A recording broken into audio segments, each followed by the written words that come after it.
Hello there, students. This is a video on the periodic table for my ICP students. So here we have a copy. This is the one that I've been posting online. And I want to go over the 4 basic shortcuts for the periodic table. The first shortcut is dealing with the atomic number. So if you notice on this periodic table, the atomic number is the small number or the bigger number at the top of each square. And then next to that you have the symbol for the element. The symbol is always one capital letter followed by either nothing, like carbon, nitrogen, oxygen, or it's going to be a lowercase letter. When you take your element mini quizzes, you're going to be typing in the symbols for those, and you need to know it's the capital and then a lowercase. Underneath that you have the element name, and then it gives you the average atomic mass. And if you round that number to the nearest number, in this case 22.9 would go up to 23, that would give you the mass number. Okay, so this is the average of all the different isotopes. An isotope, as you remember, is an element with the same number of protons but a different number of neutrons. But this little key, the first shortcut I want to teach you is that the phrase ape. And it's the atomic number is equal to the protons equal to the electrons. So once again, your atomic number, the number at the top, will always equal the exact same number of protons in an element. And if that element is neutral, meaning the protons and electrons are equal, which for the first couple weeks we're going to be looking at those, then your number of electrons will be equal to the protons. So the first shortcut is ape. A equals P equals E. The next shortcut is man, but this time you have a plus sign between the A and the N. So M equals A plus N. And M stands for the mass number. That's the number that we rounded. The mass number is equal to the atomic number plus the number of neutrons.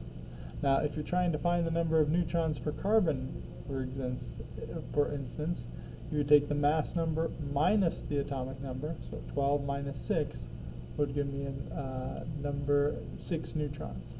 Okay, so ape and man are the first 2 shortcuts. The next one deals with the columns. Each column is called a group. The ones that go vertically, those are groups.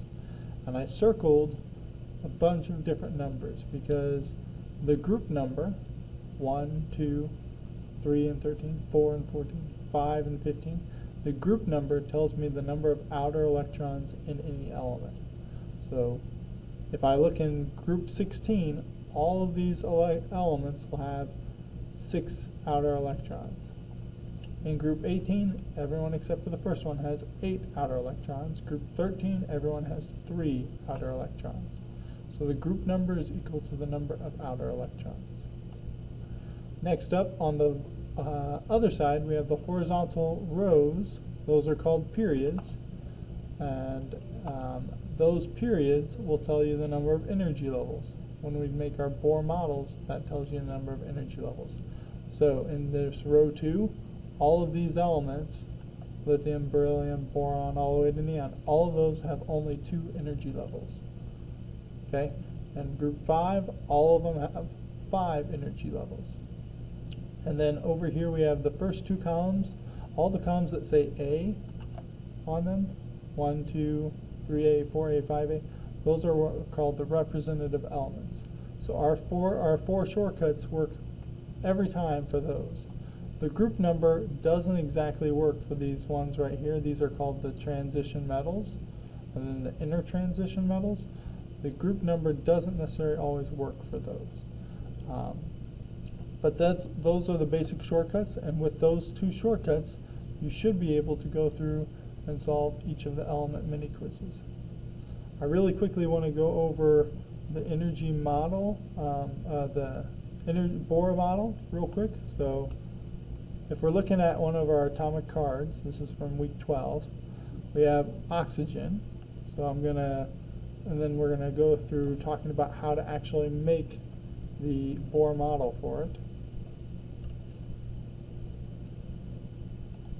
So the Bohr model, in that first one, I'm going to have 2 electrons.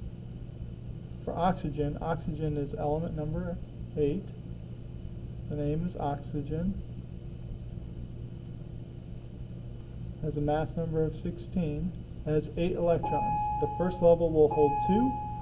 The second level can hold up to 6. So I had 8, I used 2, so I have 6 left. 1, 2, 3, 4, 5, 6. So this one only has 2 circles, 2 energy levels. And then over here we have the electron dot diagram. We also call that the Lewis structure. That will have just the outside electrons, which we said is 6. Okay, so again, the Bohr models, the first level will always hold up to 2.